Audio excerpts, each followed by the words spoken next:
Seigneur, mon Dieu, mon roi, qui soit élevé, Seigneur, qui soit élevé. Alléluia. Seigneur, Seigneur, sois béni, Père, sois béni, mon Dieu, sois béni, Père. Sois béni le roi des rois. Je remets cet instant entre ta sainte main, Seigneur. Tu sois béni, mon Dieu, mon roi. Merci, Père. Tu sois béni, Seigneur, mon Dieu, mon roi. Tu sois béni, Papa, Papa. Tu sois béni. Alléluia. Merci papa, merci papa, merci papa, merci papa, merci papa, merci papa, alléluia.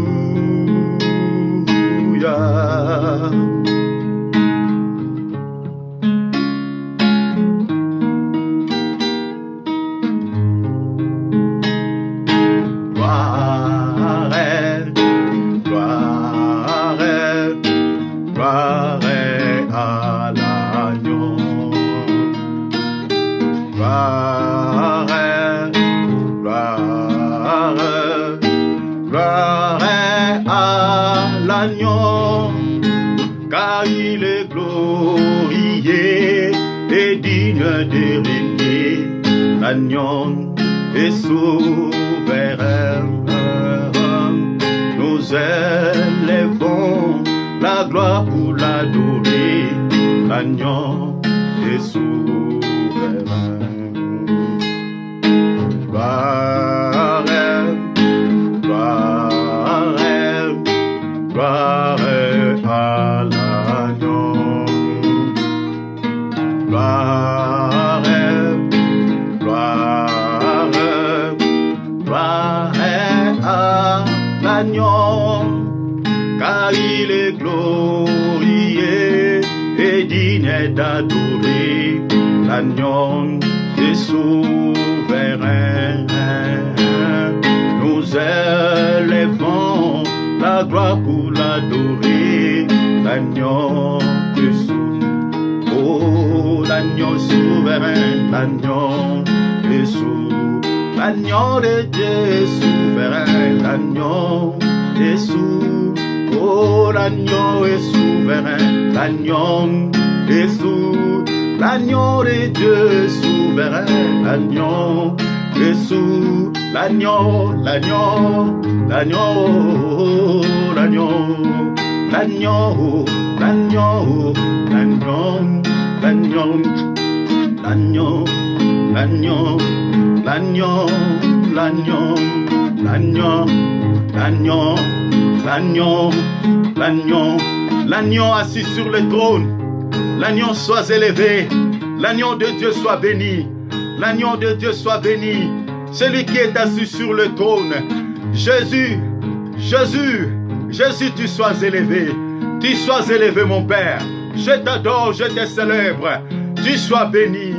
Oh l'agneau, l'agneau, Jésus, l'agneau de Dieu, l'agneau de Dieu, Jésus, l'agneau de Dieu souverain, l'agneau Jésus, l'agneau de Dieu souverain, l'agneau Jésus, l'agneau, l'agneau, Jésus, l'agneau, l'agneau, l'agneau, Jésus, l'agneau de Dieu, entouré de myriades d'anges qui forment le cœur pour célébrer sa magnificence, pour célébrer son Saint-Nom. Oh, celui qui est assis sur le trône, sois élevé mon Dieu, sois béni mon Dieu, je te célèbre, je t'adore Seigneur, sois puissamment béni l'agneau de Dieu, sois puissamment béni Seigneur, sois puissamment élevé. Oh, je te loue, je te célèbre, je t'adore mon Père, reçois l'honneur, reçois la grandeur, reçois la puissance des siècles, à jamais, à perpétuité, Père. Koro Shataria Rashaba, Indereba Shenderia Baba, Parodiloshe. Merci mon Santou. Alléluia. Tu sois béni l'agneau de Dieu. Merci Père éternel. Merci Saint des Saints. Je remets ces moments entre ta main. Oh Seigneur, utilise-moi afin de pouvoir passer ton message, Père. Utilise-moi afin de pouvoir édifier le corps du Christ. Utilise-moi afin de pouvoir exhorter tes enfants à travers le monde. Seigneur, utilise ma langue. Parle à ta fille. Parle à ton fils. Père, au nom de Jésus. Oh mon Dieu, mon roi. Que ce message puisse ramener dans la repentance. Que ce message puisse ramener dans la conversion. Que ce message change, Seigneur, la vie de quelqu'un. Au nom de Jésus. Au nom de Jésus. Sois élevé l'agneau. Oh, ce moment est pour toi, Seigneur. Sois élevé l'agneau. L'agneau de Dieu. L'agneau de Dieu. Oro Shaba. Oro Shemaka. Rima Robo Shedere. Biro Shotoria Rabashima. Alléluia. Gloire au Seigneur. Gloire à Jésus. Alléluia. Oh, oh, oh, oh. L'agneau est souverain. Oh, l'agneau. Oh, l'agneau. L'agneau est souverain. L'agneau de Dieu est souverain. L'agneau est souverain. L'agneau de Dieu est souverain. L'agneau est souverain. Gloire, gloire, gloire à l'agneau. Gloire, gloire, gloire à l'agneau. Oh, que l'honneur, la gloire soit rendue à celui qui vise à jamais. Que l'honneur, la gloire soit rendue au Seigneur de gloire. Que l'honneur, la gloire soit rendue à notre Dieu, le Seigneur de gloire, Jésus-Christ de Nazareth. Il est merveilleux. Il est digne de recevoir l'enthousiasme. Il est digne de recevoir la grandeur. Il est digne de recevoir l'honneur. Il est digne de recevoir tout ce qui est dû au Seigneur. Voilà pourquoi nous sommes infiniment reconnaissants de rendre l'honneur à ce Dieu, d'adorer ce Dieu de gloire, d'adorer le Seigneur de gloire pour tout ce qu'il fait dans nos vies. Il est digne de recevoir l'honneur. Pour tout ce qu'il réalise dans nos vies, il est digne de recevoir la grandeur, la puissance. Alléluia. Que le nom du Père soit béni.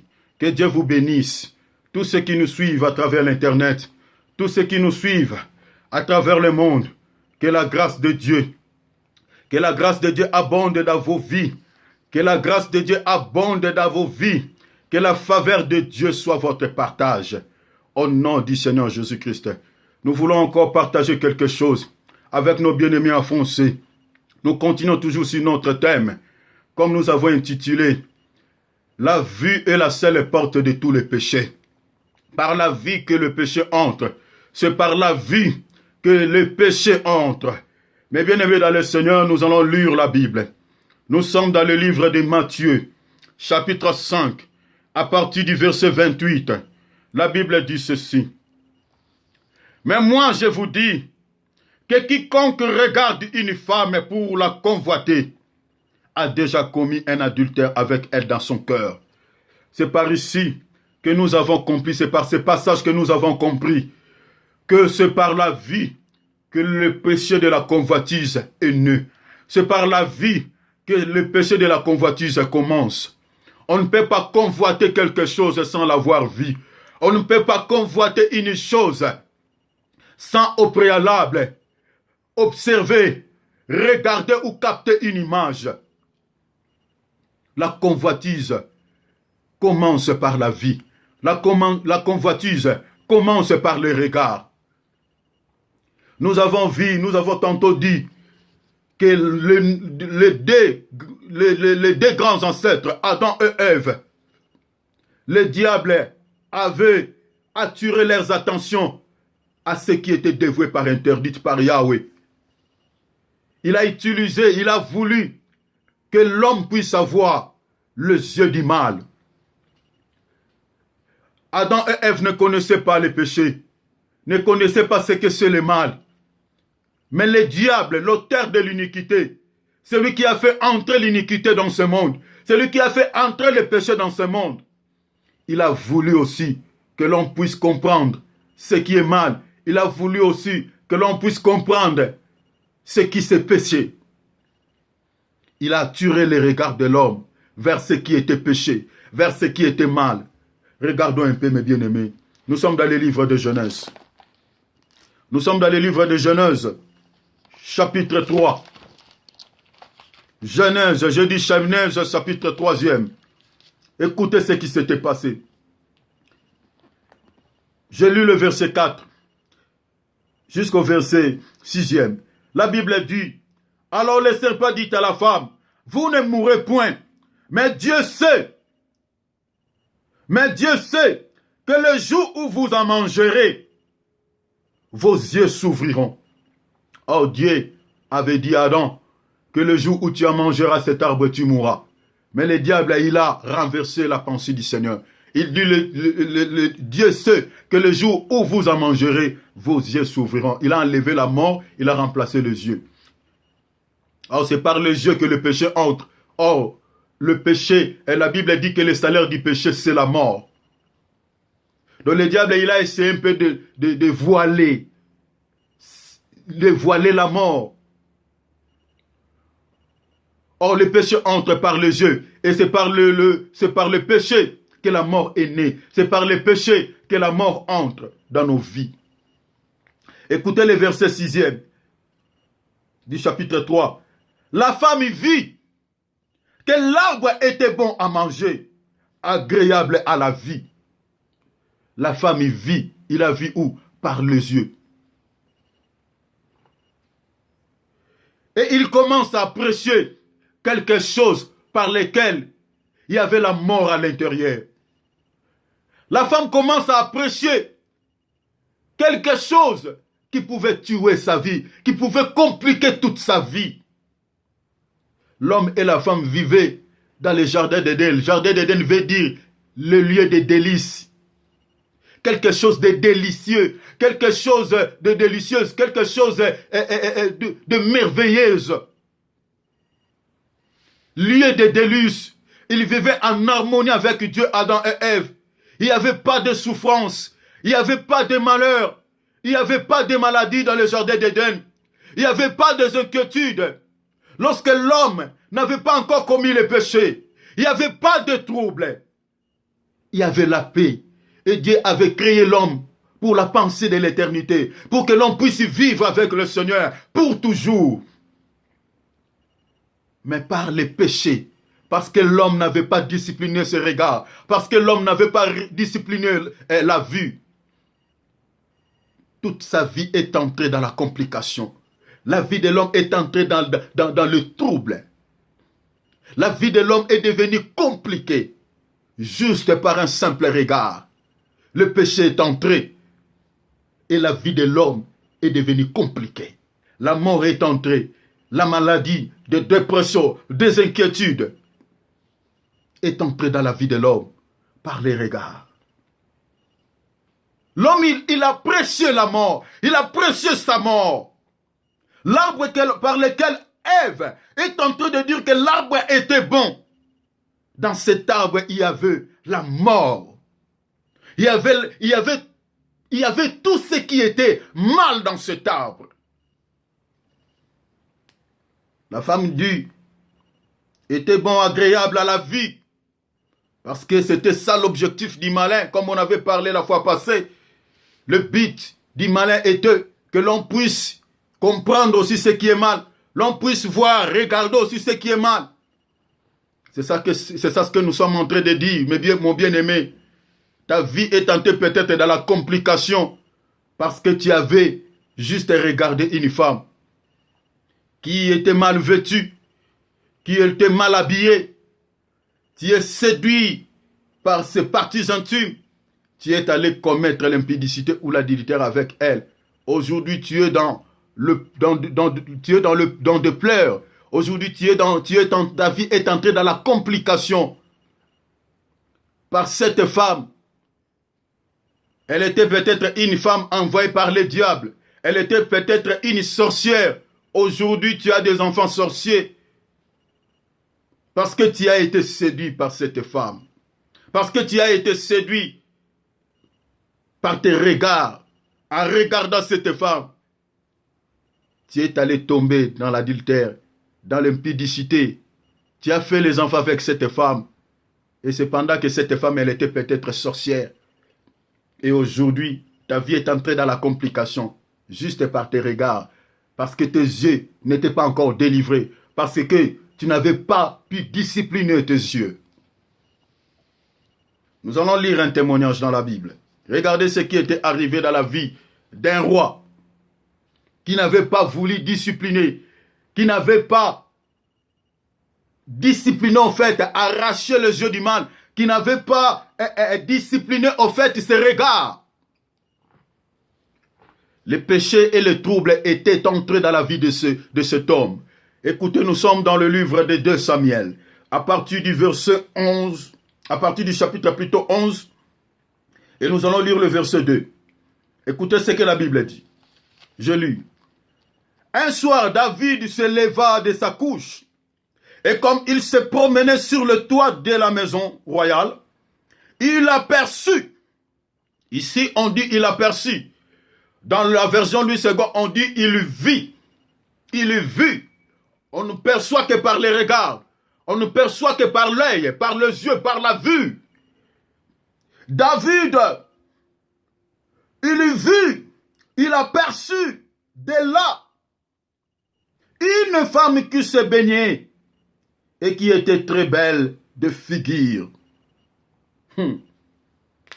Ici, le roi David, il a regardé une femme qui se baignait toute nue. Le roi, lorsqu'il a regardé, oh là là, le roi est emporté. Écoutez maintenant le verset 3, ce que la Bible dit.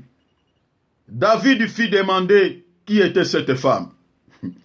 Et on lui dit, n'est-ce pas Bathsheba, fille d'Eliab, femme d'Uri, les Hétiens? Et David envoya des gens pour la chercher. Vous voyez les lèvres de la convoitise. Juste il a regardé la femme, parce que cette femme était une femme mariée, la femme de son soldat, Uri. Et David n'a pas regardé que dans la loi, il est strictement interdit de commettre l'adultère, de prendre une femme qui est mariée et de coucher avec lui. David, il a oublié les commandements du Seigneur. Il est attiré par ce regard. Il n'a pas regardé. Parce que ici, on est en train de dire à David, c'est la femme d'Eliab, la femme d'Iri. David était informé que cette femme appartenait à son soldat. Il était une femme occupée. Il était une femme mariée. Mais David n'a pas regardé cela. Mais bien aimé, c'est ça ce que toi aussi tu fais. Hein? Tu sais que cette femme-là appartient à autrui. Mais du moins, tu veux aller commettre l'impudicité avec la femme d'autrui. Dans ta conscience, tu sais que cette femme, il est une femme mariée. Cet homme, il est marié. Mais tu cherches à commettre l'adultère avec cet homme ou avec cette femme. Mais bien aimé, tu sais ce qui va te suivre après cela. Après avoir porté cet acte d'adultère, tu sais ce qui va te suivre après. Mais bien aimé, écoutez ce qui était arrivé dans la vie de David. La Bible dit, David envoya des gens pour la chercher. Elle vint vers lui et il coucha avec elle. Tu vois l'œuvre de la convoitise. Il a regardé la femme, il a remarqué une femme qui se baigne. Mais bien aimé, même si une femme se déshabille dans une voie d'autoroute, là, mais bien aimé, ils peuvent avoir aussi des accidents. Les gens qui viennent de part et d'autre comme ça peuvent même se cogner. Hein. Juste parce que tous les regards étaient vers cette femme-là qui est toute nue. Hein. Scandaleux. Les yeux du roi étaient attirés par cette femme qui se baignait toute nue. Une femme qui appartenait à l'un de ses soldats. Et David, il a senti la convoitise, l'envie d'aller vers elle. Et il a cherché, il a envoyé des gens pour chercher cette femme. David n'a pas posé beaucoup de questions. Il était informé que la femme appartient à quelqu'un, à l'un de ses soldats. Mais la Bible dit que David coucha avec cette femme. Et la femme, elle était dans de mauvaises périodes. La femme est tombée enceinte de David. Et mes bien-aimés, l'histoire est tellement longue. Si tu lis 2 Samuel, chapitre 11, chapitre 12, chapitre 13, je vais lire seulement du chapitre 11, le verset 26. Je vais lire seulement juste une partie. Écoutez ce que la Bible dit. La Bible dit, ce que David avait fait, déplut à l'Éternel. Quand toi tu couches avec les femmes d'autrui, quand toi tu couches avec les hommes d'autrui, mes bien-aimés, sache-le, que Dieu est en colère. Parce que l'adultère est interdit dans la parole de Dieu. Et la Bible dit, tous ceux qui commettent ces actes n'hériteront point le royaume des cieux. Lisez Actes des Apôtres chapitre 5, à partir du verset 19 jusqu'au verset 21. Lisez 1 Corinthiens chapitre 6, à partir du verset 6, 1 Corinthiens verset 6, chapitre plutôt 6, à partir du verset 9. Mais bien aimé, tu vas voir, les adultères n'hériteront jamais, n'hériteront point le royaume des cieux. Il est temps, avant que le Christ revienne, avant que le Seigneur retourne, mais bien aimé sur cette terre, le Seigneur te donne le temps de se repentir. Si tu vis dans l'adultère, et que tu es là, tu vis avec une femme d'autrui, et que tu es là, tu vis avec un homme qui est marié, mais bien aimé, il est temps que tu puisses se repentir, avant qu'il soit tard, avant qu'il ne fasse tard. Il est temps que tu puisses te repentir, parce que les adultères n'hériteront jamais le paradis. La sentence de Dieu est tombée sur le roi David. La sentence est tombée dans la vie de David. Mais bien aimé, si tu lis, tu vas voir ses enfants, lui. Un des enfants de David, qui s'appelait Amnon, il a couché avec sa sœur. Et le frère direct de cette sœur va avoir la haine dans son cœur contre son frère parce qu'il avait commis l'impudicité avec sa demi-sœur. Et le frère direct de cette sœur va avoir maintenant la haine dans son cœur. Et un jour, il va tuer Amnon. Mais bien aimé, la mort est entrée dans la famille de David. Et Absalom va chercher à faire tuer son père. Il a cherché de monter son père un coup d'état pour prendre et récupérer le pouvoir. Mais bien aimé, la sentence de Dieu, le jugement de Dieu est entré dans la vie de David. Dieu a dit à David par la bouche du prophète Nathan que ce que tu as commis dans les secrets, toi David, on va coucher tes femmes à la vie du soleil. Et ce que Dieu avait dit, cela est bel et bien réalisé dans la vie de David. Son enfant propre, il a récupéré toutes les femmes de David. Mais bien aimé, le jugement de Dieu est là. Il est temps que tu puisses te repentir. La convoitise. Beaucoup de gens tombent dans la convoitise. Beaucoup de gens aujourd'hui n'arrivent pas à discipliner ses regards, n'arrivent pas à discipliner leurs yeux.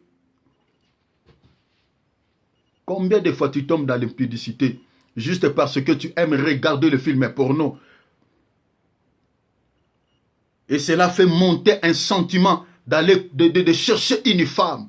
Tu tombes souvent dans la masturbation, tu tombes souvent dans l'impudicité parce que tu n'arrives pas à discipliner tes yeux. Tu n'arrives pas à demander au Seigneur de délivrer tes yeux.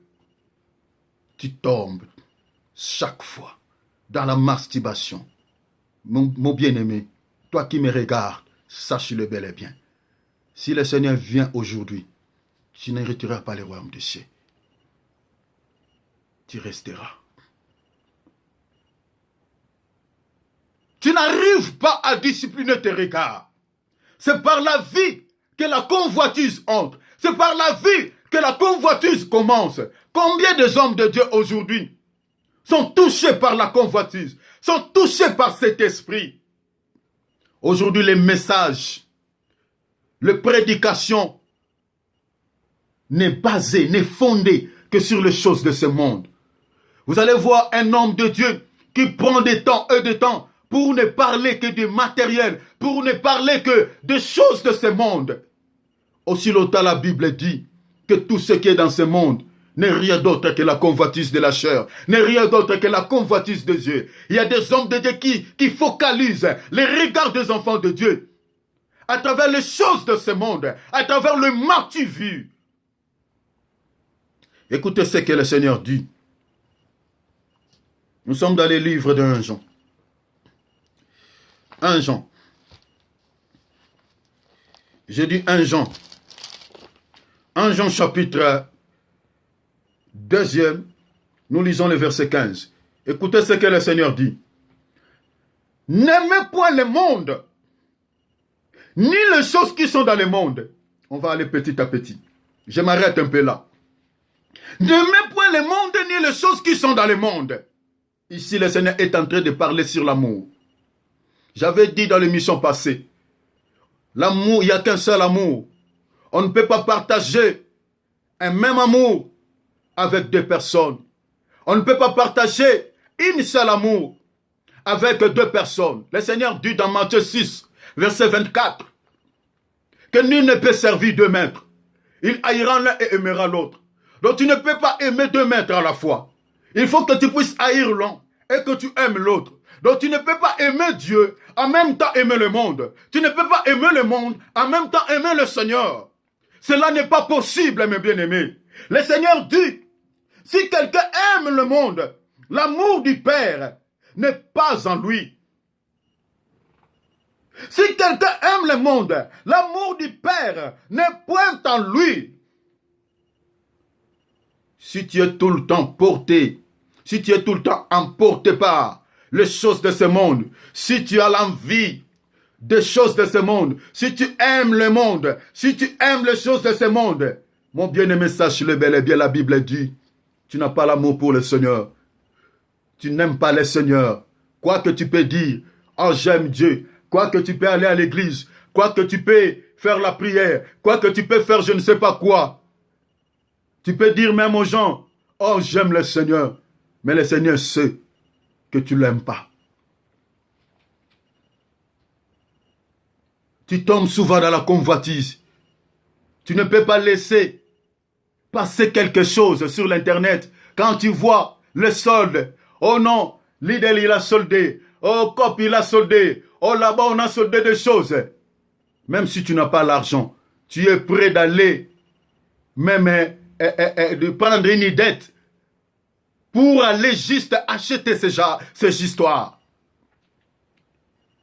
Si tu n'as pas l'argent, ton cœur est en train de se battre, de chercher l'argent pour aller acheter ces choses. Cependant que tu en as encore chez toi. L'envie, la convoitise. Si tu ne te repens pas, tu iras en enfer. La convoitise. Le Seigneur dit dans le livre de Actes 5, ceux qui commettent de telles choses n'hériteront pas le royaume des cieux. Si tu es en la vie, le royaume des cieux est fermé, la porte est fermée pour toi. La convoitise. Tu ne peux pas aimer le Seigneur et avoir aussi l'amour pour les choses de ce monde. Cher serviteur de Dieu, toi qui passes tout le temps de prêcher aux enfants de Dieu les choses de ce monde, de prendre tout le temps, 2 heures du temps, 3 heures du temps, de parler que sur le matériel. Écoutez ce que le Seigneur nous dit. Le Seigneur dit, ce qui est dans ce monde, dans le verset 16, car tout ce qui est dans le monde, la convoitise de la chair, la convoitise des yeux, ce n'est pas moi qui dis, c'est la parole. Quand tu prends tout le temps de parler comment réussir, de parler aux enfants de Dieu, comment tu peux devenir millionnaire, comment tu peux devenir un chef d'une entreprise, comment n'est-ce pas que tu es en train de pousser les enfants de Dieu à la convoitise? N'est-ce pas que tu es en train de pousser les enfants de Dieu à aimer les choses de ce monde? N'est-ce pas que tu es en train de pousser les enfants de Dieu à aimer le matériel? N'est-ce pas que tu contredis la parole du Seigneur? Est-ce que les apôtres ont-ils prêché cet évangile? Est-ce que les apôtres ont-ils prêché les choses de ce monde? Les apôtres étaient-ils contre la bénédiction des enfants de Dieu? Loin de là, chers serviteurs. Loin de là. Les païens ne prient pas pour posséder des maisons. Les païens ne prient pas pour posséder des voitures. Les païens ne prient pas pour avoir de l'argent. Si tu veux acheter une maison, travaillez juste. C'est ça ce que la Bible nous recommande. Ce n'est pas une question de prêcher sur comment réussir